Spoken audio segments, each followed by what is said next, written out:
Hello, my name is Kirmemis, and I'm a PhD student in Koç University from Istanbul, Turkey. Today, I will talk about our paper called A Practical Approach for Rate Distortion Perception Analysis in Learned Image Compression.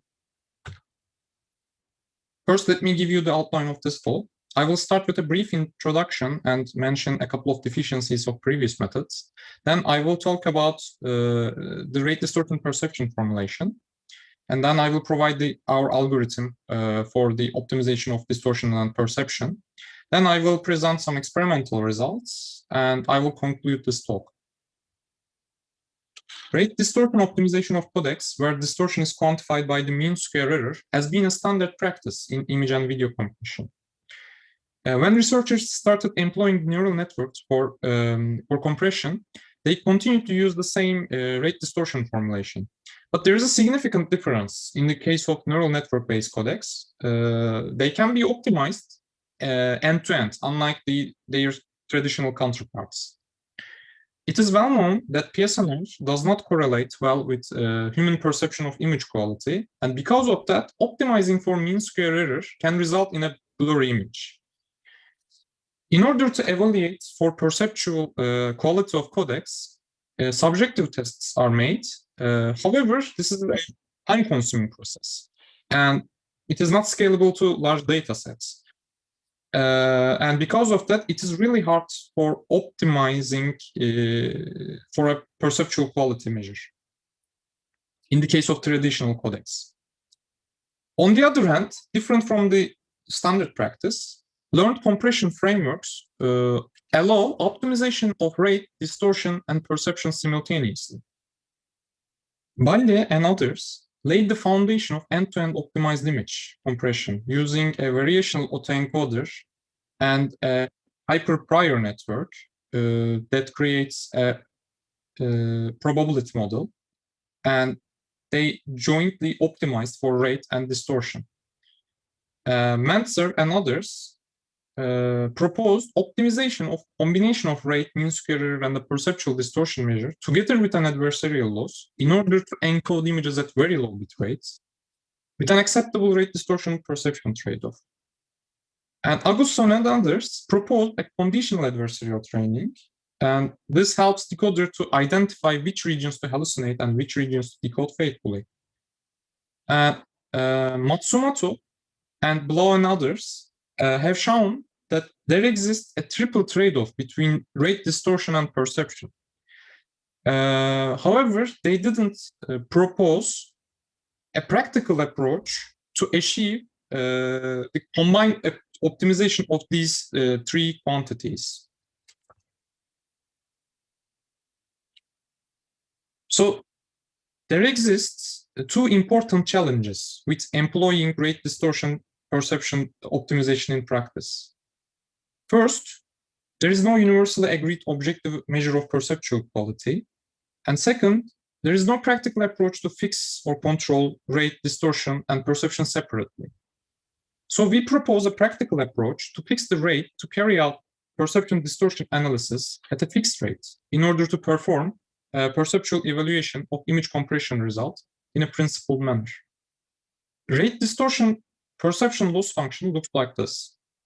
D denotes the distortion between the original image X and the decoded image X hat. HY is the entropy of the latent representation Y. And this approximates the bit rate of the compressed data. And LP is the perceptual loss function. And if you don't have this LP term, so if the beta is 0, you are basically optimizing for rate and distortion. So if you employ an adversarial training for perceptual loss function, your loss function looks like this. So these two terms comes from the previous equation. This term comes from the loss of the discriminator. And the whole thing basically trains the generator or the decoder, we can say. And this is the loss for discriminator. So you have to train them at the same time.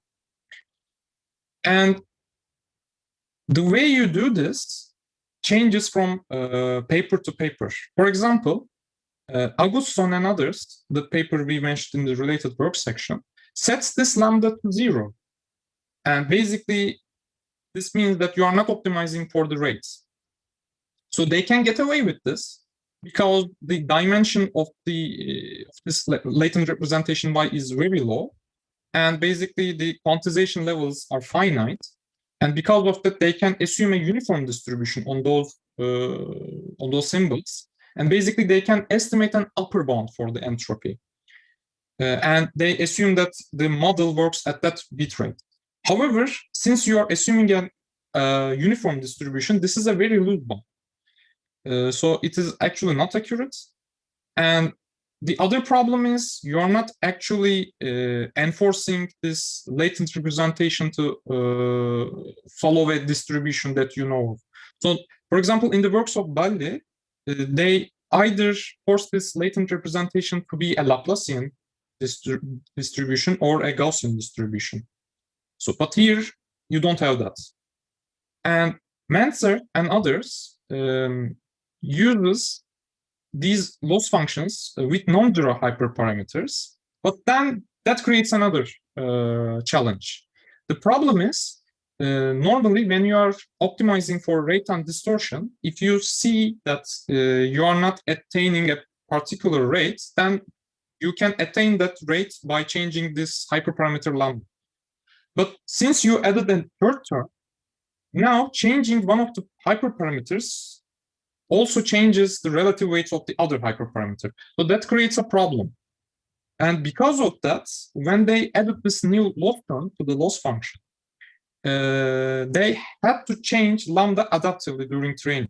So basically, during training, they measured the average bit rates. And then if it's higher than a certain threshold, then they increased lambda to optimize for rate. And then if it becomes less than certain threshold, then they use the previous lambda. So they can continue for optimizing perception. Our approach is to seek for the best perception distortion trade-off point at a fixed rate. Different from the aforementioned methods, we fix the bit rate by freezing the encoder and the hyperprior network, also called the entropy model. We can optimize the decoder to obtain the best distortion perception trade-off directly because we have a single hyperparameter now. And the new loss function looks like this. So we are only training on the distortion and the perceptual loss. And gamma is the hyperparameter that controls this trade-off, basically. So our proposed algorithm looks like this. We start with a randomly initialized network, and then train that network to reach the desired rate distortion point using only the rate distortion loss. Then we freeze the weights of the encoder and the entropy model, and that fixes the encoding rate. Then we start the search for the optimal gamma with the load function that I showed you in the previous slide. And we find the gamma that corresponds to the knee points. And I'm going to show you what that knee point looks like in a few slides. So how did we run the experiments? Begained and others provides pre-trained models of autoencoders for image compression. And we used the one called mean scale hyperprior network. And this is a pre-trained network. So we can directly freeze the encoder and the entropy models. And for the perceptual loss, we employ LPIPs with VGG features. When we are training. In the evaluation part, instead of VGG features, we use the AlexNet features because the authors of the LPIPs say that using AlexNet improves the correlation with the mean opinion scores. And this also provides us some impartialness when we are evaluating the model. And the network is trained with Adam optimizer with a learning rate of 10 to minus 5 and default parameters. We trained the network for 400,000 iterations on Vimeo 90K dataset with a batch size of 16, and the patches are 256 by 256. Here, we are seeing the distortion perception curves at 4 different rates for the Kodak dataset. And along a curve, the bit rate is fixed. as you can see, for example, for this blue one, it is at 0.12 bit per pixel. And the top right dot in each curve is the mean square only model. And as we decrease the weight of gamma, the weight of distortion, this, as you can see, the curve goes like this. So the PSNR decreases and LPIPS also decreases. And lower LPIPS is better in terms of perception. And at some point, this positive slope becomes a negative slope. So this is the knee point, actually. So we are trying to find this point. And you can do this with a binary search, basically, trying for some values from here to here. And this point is the other extreme. So here, the gamma is 0. So the network is only trained with LPIPS. And this hurts the network, because mean square error is calculated in a pixel-wise manner, but the LPIPS score is calculated from a VGG feature, or LXNet feature in this case, and that is that basically hurts the system. So in order to train these networks, you always need to have a mean square error term. Otherwise, you are going to see some artifacts in the outputs. So at some point, decreasing the gamma does not give you any, a significant increase in LPIPS, and it also just hurts your PSNR. So you stop there. And in this plot, you see that the middle point is actually is going to be the choice of gamma. And here you are seeing the LPIPS versus SSIM. Although we didn't train the networks on SSIM loss, we still provide this because it still tells us something about the nature of this distortion perception curves.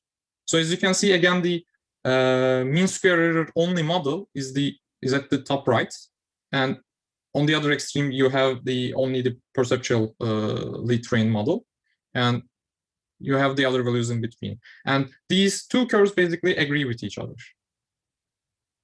So here's an example from a Cont'd dataset. And so this is the original image. This is the output of the mean square error only model, and this is the output of the model with trained with gamma equals 5 times 10 to the power minus 4. So this is the knee point. And basically, these two images are encoded at 0.4 bit per pixel, and they have a similar distortion. So they are both at 24 dB range, so 24.5 and 24.3. And if you look at the texture in this region on the grass and here, you'll see that this is more blurred, whereas this has some texture in it, so it looks more sharper. And if you look at the LPIP scores here, this one has a lower LPIP score, which means it is perceptually better. This is an example from set 14.